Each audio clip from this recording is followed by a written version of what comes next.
That Truth Social tweet from President Trump this morning, telegraphing to Iran that incoming fire, incoming fury is heading their way.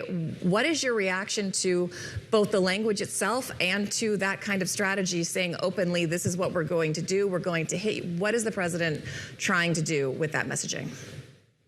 Well, I think the president justifiably has a great deal of confidence as we enter the second week of this war against Iran. I think we've been enormously successful in degrading their ability to fire off these ballistic missiles. Obviously, they can still do it. We need to be mindful of that and of the drones.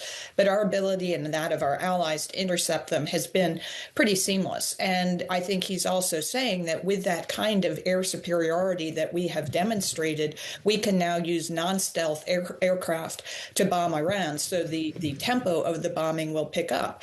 And so his message all along has been, if you lay down your arms, if you sue for amnesty, you will be treated with respect. You will be part of the rebuilding of Iran. But if you don't, we're going to use overwhelming force. I think that was the message this morning. Jen Gavito, I want to turn to you on this point. We've talked a lot over the course of the morning about the various rationales that we've heard from the president and from members of his administration as well. It was only yesterday we saw that post about unconditional surrender, and now we see this post from the president today. Do you have a clearer sense on this Saturday morning of what the president's objectives here are, and what does that message from the president on Truth Social today tell you about his tack, about his strategy going forward?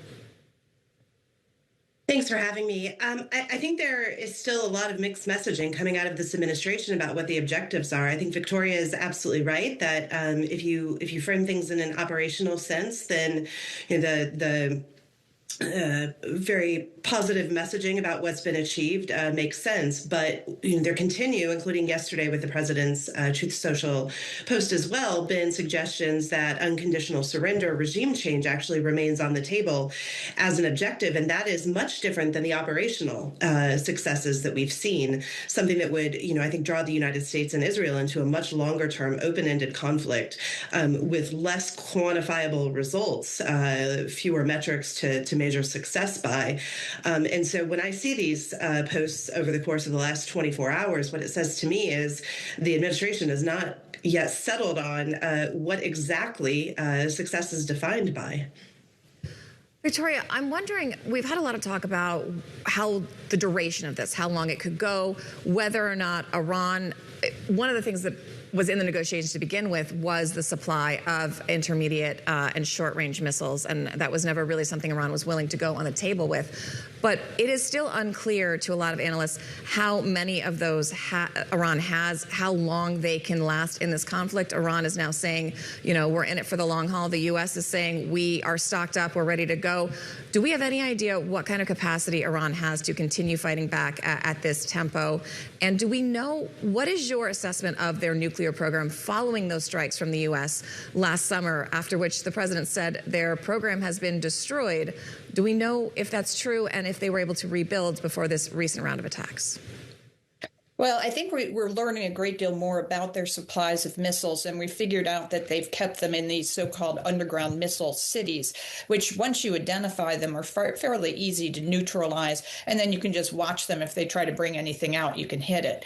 So I think with the missiles, we're pretty well underway toward neutralizing that threat, and that was one of the key metrics the president laid out at the beginning of the conflict, is that neutralizing those missiles and destroying their ability to rebuild them was critical. In terms of the nuclear program, that's more of an open-ended question. I think we did see increasing activity around Fordow, around Pickaxe Mountain.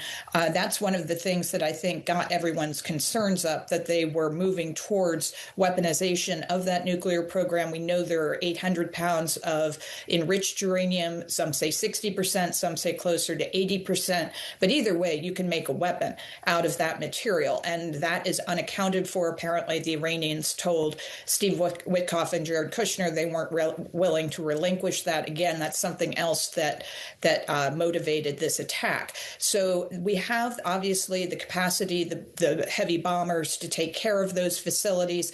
I think that, that will be the next phase of this action, will be to make sure that that is truly destroyed. Victoria, let me ask you a question that's a variation of one I asked the former Secretary of State Antony Blinken this week, and that is, When you were in the administration and gaming out what might happen if there were to be this kind of conflagration in Iran, what did it look like as it spread regionally, and does it compare closely to what we're seeing right now? In other words, is the reaction commensurate with what you and your colleagues would have expected back in the first term? Well, our approach was a little bit different in the first term because we were trying to manage this situation through the maximum pressure campaign, through the really devastating economic sanctions, which I think, had they been giving a little bit more time, were pretty close to pushing Iran to the brink. And certainly the economic distress you saw in Iran around Christmas, which motivated those popular demonstrations, I mean, that weakness still endures. It's now worse. They can't fix that. And so I'm a little bit less concerned about a broader regional war. Iran's experience with broader regional wars has not been positive, primarily the Iran-Iraq war. And since the 1980s, they've tended to rely on their regional proxies to attack rather than directly engaging in a regional war. So my guess is that's what they're trying to do now with Hezbollah. Interestingly, Hamas has been essentially silent in Gaza, perhaps speaking to the fact that they're pretty much in disarray. Same for the Houthis. So that's kind of an interesting development as well. And Jen, we've got about 30 seconds before we go, but I'm wondering if you see a diplomatic off-ramp here and how you think the administration might be able to drive down it. Sure. I think for all the reasons Victoria just laid out, there is plenty of operational success that's been achieved and will continue to be achieved through this campaign, particularly in limiting Iran's ability to project power outside of its own borders, which was one of the early objectives that was suggested. So, I think there's a scenario by which you claim success in those areas. You acknowledge that wisdom and knowledge cannot be eliminated quite as easily, and you still have a very ideological regime in place that will likely continue to be in place. So, this may not be the only long-term solution, but I think that there could be an off-ramp by which the administration, Israel, claims success in the weeks ahead. Again, if you continue to talk about regime change, that changes that calculus. All right.